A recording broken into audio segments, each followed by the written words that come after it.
مجھے جب یہاں دعوت دی گئی بولنے کے لیے تو کہا گیا کہ موضوع ہے پشنگ دی باؤنڈریز۔ یہ باؤنڈریز کیا ہوتی ہیں؟ روایات، رسم و رواج، تہذیب، قوانین، سیاست اور کبھی نظریہ ضرورت کے نام پہ ایک خط باندھ دی گئی ہے جو کچھ لوگ کہتے ہیں کہ سوشل آرڈر کے لیے ضروری ہے، مگر کبھی کبھی ان رسموں کی، ان رواجوں کی، ان روایتوں کی، تہذیب کی، قوانین کی یا اس نظریہ ضروریات کی کوئی مثبت وجہ نہیں ہوتی۔ آپ کو یہ کہہ کے ٹال دیا جاتا ہے کہ اس ملک میں ایسا ہی ہوتا ہے، آپ کو یہ کہہ دیا جاتا ہے کہ یہ چیز اس ملک میں ممکن نہیں ہے، یا ڈرا دیا جاتا ہے کہ اس موضوع پہ سوال کرنا منع ہے۔ اور اس وقت یہ حدیں سوشل آرڈر میں نہیں رہتی اور سوشل آرڈر سے تبدیل ہو کے زنجیریں بن جاتی ہیں جو معاشرے کو جکڑ کے رکھ لیتی ہیں۔ اب ان باؤنڈریز کو پش کون کرتے ہیں؟ یہ وہ دیوانے ہیں، یہ وہ ضدی ہیں جو ٹالنے سے نہیں ٹلتے، جو مطمئن نہیں ہوتے، جو یہ نہیں مانتے کہ سوال کرنے کی اجازت نہیں ہے، یہ انکار کر دیتے ہیں ان تمام رسموں و رواجوں سے۔ اور اگر کہیں پہ میں نے انکار کیا تو کیا کمال کیا؟ یہاں ابھی آپ کے سامنے تیمور رحمان آئے تھے، آج شاید آپ لال بینڈ کے کانسرٹ کے ٹکٹ خریدتے ہوں، آج شاید ان کو ریکارڈ لیبلز آفر کرتے ہوں۔ جب ان کی پیٹھ تھپتھپانے والا کوئی نہیں تھا تو یہ انسان لائرز موومنٹ میں وکلا کا اور سول سوسائٹی کا حوصلہ بلند کر رہا تھا اسلام آباد کی سڑکوں پہ گاتے ہوئے کہ میں نے اس سے یہ کہا، میں نے اس سے یہ کہا۔ آج شاید آپ جگہ جگہ بل بورڈ پہ دیکھیں گے کہ ان کے خوابوں کو اپریشیٹ کیا جا رہا ہے جن کا نام ہے سمینہ بیگ، مگر جب ان کی پیٹھ تھپتھپانے والا کوئی نہیں تھا تو انہوں نے دنیا کی بلند ترین چوٹی بھی سر کر لی۔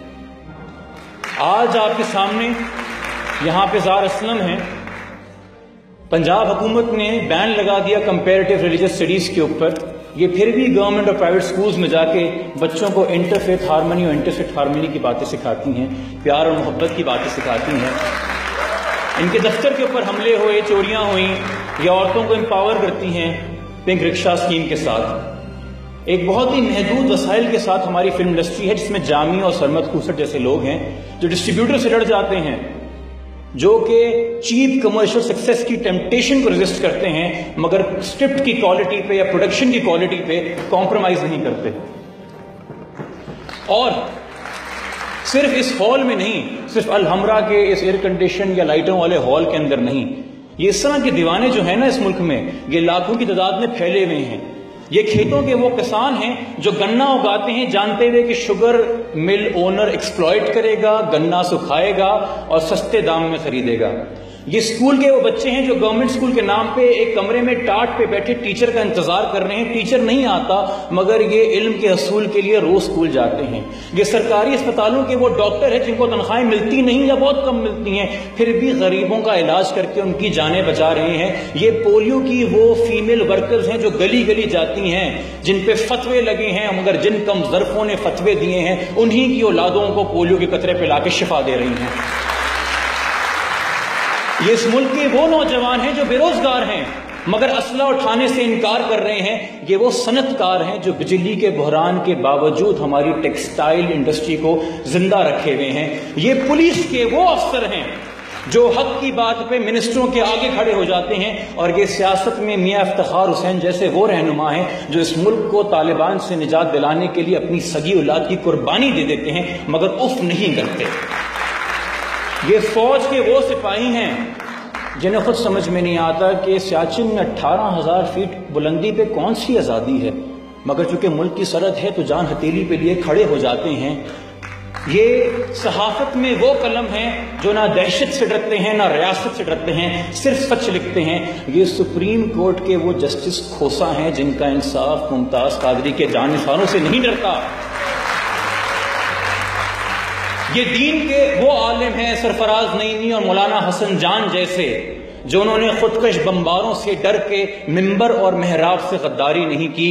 یہ سگنل پہ کھڑے ہوئے وہ بچے ہیں جو آپ سے لڑتے ہیں کہ شیشہ صاف کرنے دو مگر بھیک نہیں مانگتے۔ یہ سیدہ غلام فاطمہ جیسی عورتیں ہیں جو اس ملک میں کسی صدی کے اندر بانڈڈ لیبر اور سلیوری سے لڑ رہی ہیں. ہمیں کچھ پتا نہیں، نیو یارک سے ایک دیوانہ آ کے ہمیں آئینہ دکھا جاتا ہے کہ دیکھو ملک میں کیسے لوگ رہتے ہیں. یہ کرکٹ کے وہ دیوانے شائقین ہیں جو ہر تھریٹ کے باوجود قذافی میں جا کے رونق لگاتے ہیں اور دعا کرتے ہیں کہ انٹرنیشنل کرکٹ دوبارہ اس ملک میں آئے. یہ کراچی کے وہ تاجر ہیں جو بھتے اور بوری سے نہیں ڈرتے، دکانیں کھلی رکھتے ہیں، تجارت قائم رکھتے ہیں. یہ اس ملک کی وہ بیٹیاں ہیں جن پہ ہم نے تیزاب پھینکا، ہم نے جنسی زیادتی کی. ان کو انسیکیورٹیز نہیں ہیں، وہ انٹیگریٹ ہونا چاہتی ہیں معاشرے میں، ہم قبول کرنے کو تیار نہیں ہیں. یہ دفتر میں جانے والی وہ خواتین ہیں جو لاکھ ہراسمنٹ کے باوجود رزق حلال کے حصول کے لیے روز گھر سے باہر نکلتی ہیں.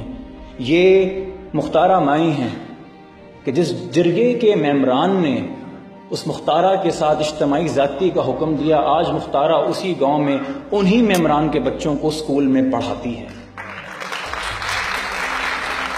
یہ جوزف کالونی کے مسیح ہیں، یہ ربوہ کے احمدی ہیں، یہ تھر اور لڑکانہ کے ہندو ہیں جن کی عبادت گاہوں پہ حملے ہوئے، جن کو فورس کنورٹ کیا گیا، جن کو بلاسفیمی میں جکڑا گیا، مگر پھر بھی 14 اگست کو یہ اپنے گھر کے اوپر پاکستان کی جھنڈیاں لگاتے ہیں. یہ گلگت اور بلتستان کے وہ شہری ہیں جن کو ووٹ کا حق ابھی تک نہیں ملا، مگر ملک کے بھاگ دوڑ کے اندر پیچھے کہیں نہیں ہیں، یہ اپنا حق ادا کر رہے ہیں. یہ کوئٹہ کے ہزارہ ہیں جن کے حوصلے کوئی جھنگوی، کوئی سپاہ صحابہ، کوئی جند اللہ، کوئی جماعت الاحرار نہیں توڑ سکتا. یہ مشقے کے وہ بلوچ ہیں جو آرمی اور BLA کی لڑائی کے بیچ میں پس گئے ہیں اور دعا کر رہے ہیں کہ اس پاکستان میں، اس خوشحال پاکستان کے خوشحال مستقبل میں کہیں ان کا بھی کوئی کردار ہو، کہیں ان کی بھی کوئی جگہ بنے. یہ وزیرستان کے وہ بھائی بہن ہیں جو اپنے ہی ملک میں IDP بن گئے ہیں. یہ دوستی کے خواہش مند وہ ایکٹیوسٹ ہیں جو غداری، جو بکاؤ ہونے کی تہمت کے باوجود امن کی آشا جگائے ہوئے ہیں تاکہ ہندوستان اور پاکستان پیار سے ایک دوسرے سے بات کر سکیں اور ساتھ رہ سکیں. یہ سبین محمود جیسی وہ ایکٹیوسٹ ہیں جنہوں نے نہ جانے کتنوں کو باشمول میرے آواز دی، مگر ان پہ ہم نے تب نظر ڈالی جب ان کے اندر کسی نے 5 گولیاں اتاری. اور یہ ملالہ یوسفزئی ہے جس کی بدقسمتی یہ ہے کہ گولی لگنے کے باوجود وہ زندہ رہ گئی اور ایجنٹ بن گئی. اور یہ وہ عاشق ہیں جو ہمارے معاشرے میں مذہب، فقہ، برادری اور ذات کی حدود کو توڑ کے محبت کرنے کی جرت کرتے ہیں، یہ جانتے ہوئے کہ ان کے اپنے خاندان کی جان کے دشمن بن جائیں گے.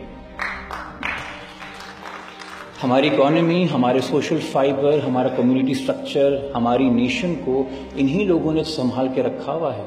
یہی لوگ تو ہیں جو ڈس انٹیگریشن سے بچا رہے ہیں، کچھ اپنے الفاظ سے، کچھ اپنے اعمال سے اور کچھ اپنے خیال سے.